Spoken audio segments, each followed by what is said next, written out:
Virgin Galactic recently had its first successful commercial flight into space. So why is the stock selling off? Is it based on fundamentals? Is it based on the technicals? In that price hit a resistance support band at the $6 level that we can see a bit clearer on the weekly chart. Let's try to dive in and get some answers. This article is coming from The Motley Fool.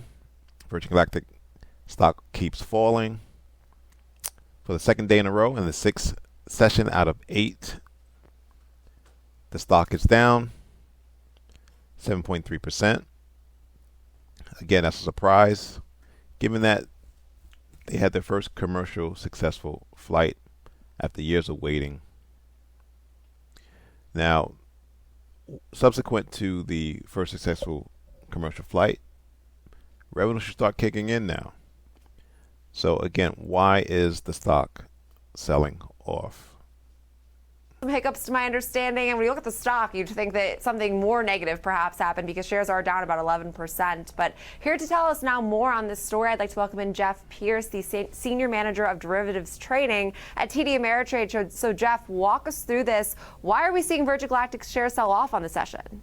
Well, this has been a pretty regular scene from Virgin Galactic, really buying the rumor, selling the news. And anytime we see these flights announced, whether they're test flights or in this case, a real commercial flight, the stock tends to go up. Now, there have been some other things going on with the stock, including them deciding to sell about $400 million worth of shares. But mainly what we've got a reaction to here today is the flight. They indeed made their first commercial space flight, the Galactic 1, transporting 3 paying crew members from the Italian Air Force and National Research Council. They also had a Galactic astronaut on board. The company's stock, of course, ended Wednesday up about 9.2%, one of their biggest single-day percentages gains since they announced the flight on June 20th, which was up 27.1%. If we look at the stock here, this flight is certainly a direction away from test flying for the company into the commercial flights where seats cost you at least $450,000 a seat.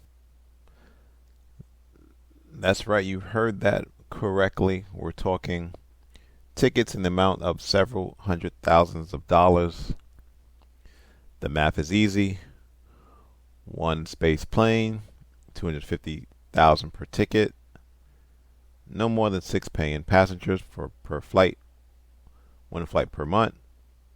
You're looking at $1.5 million in potential monthly revenue for Virgin Galactic.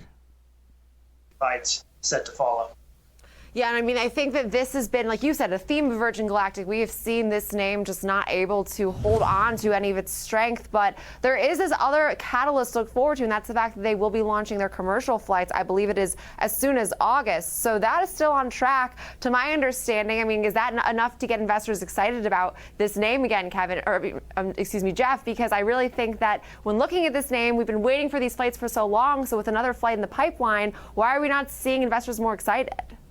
Yeah, right now investors are really getting excited in short-term things like these flights, right?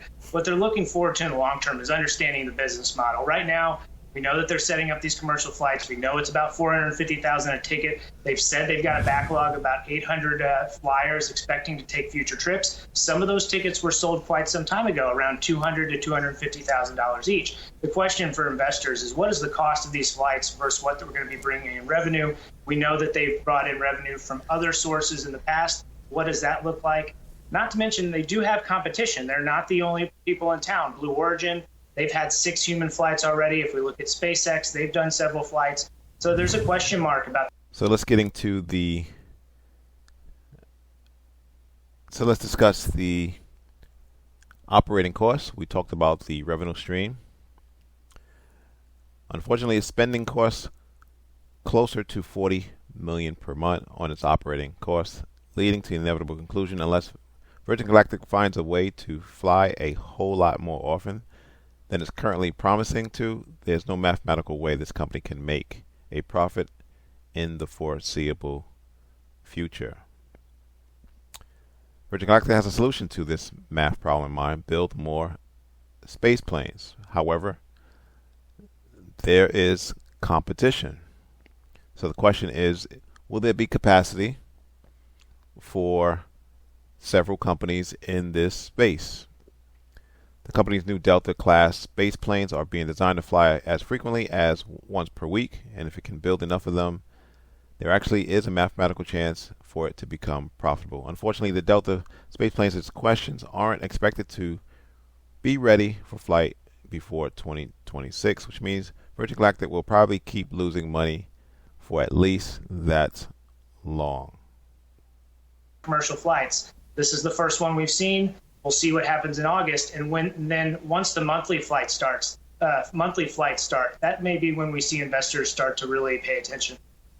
Yeah, so I mean, Jeff, when looking at this name, it went public about 4 years ago via SPAC. To zoom out and look at the broader picture here, this company has not been profitable. They post, I guess, sales of about 2.3 million back in 2022. But when looking at this name in terms of its balance sheet, what does the future of that look like? Because are these flights going to be enough to then generate a profit in the long term? I mean, what does this company's path to profitability look like from here? Yeah, that's the big question mark, long-term profit, right? The cost of these missions versus what they're getting in tickets. If we look right now, I mean, they just posted in May, they posted a net loss of 159 million compared to just 93 million the year before. Adjusted EBITDA loss about 140 million or 77 million the year before. Their cash went down to just 874 million, down from 980. So the numbers have not been looking good. Previous flights have mainly been test flights. We've seen that so far. They do have competition in that space. They've been transporting scientific commercial research and development payloads on their spaceflight system. That's been helping provide some revenue. But there are, again, still question marks on whether or not these flights are too costly and just what we're going to see in the future. Right, and you mentioned the cost of these flights, $450,000 a seat. So this is serving obviously a very, very niche market. I think it's fascinating. I would love to be on one of these flights, but it just seems so ridiculously overpriced. So, I mean, is there really, obviously there is a market for this, but like what size is that market? How do you scale out a market that is so, again, I'd say destined for the very upper echelon class of humans? Yeah, well, you can certainly have my ticket. I don't plan to go into space here, but I'm more of an Amtrak person, low to the ground. But certainly the demand it's not necessarily high right now with that sort of price point at 450,000. That's the other question mark, is as they start to figure out these commercial flights and years go by, are we going to see these prices come down? Also, the competition, Blue Origin, SpaceX, are they going to be competing at a high level on price? Again, tons of question marks going forward. We're just really inching our way into the commercial side of this of space flight. So I think investors are, there's a lot of volatility built in while they wait to see what happens.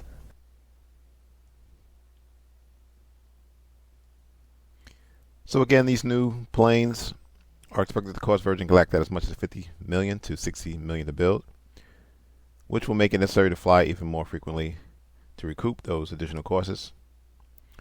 It's kind of looking like a catch-22 situation for Virgin Galactic, and the fact that investors are selling the stock suggests that they are having no problem at all doing the math. So where is Virgin Galactic headed next? It's definitely moving down and will retest the $3 support. Question is, will it go lower than $3, as that was the all-time high? When we go to the daily chart, the key date will be August 3rd. That's when they announce earnings. That's going to tell us a lot with regards to which direction price is going to head next. If I was a betting man, although technicals say buy at the support level, here's what I'm envisioning happening with the stock.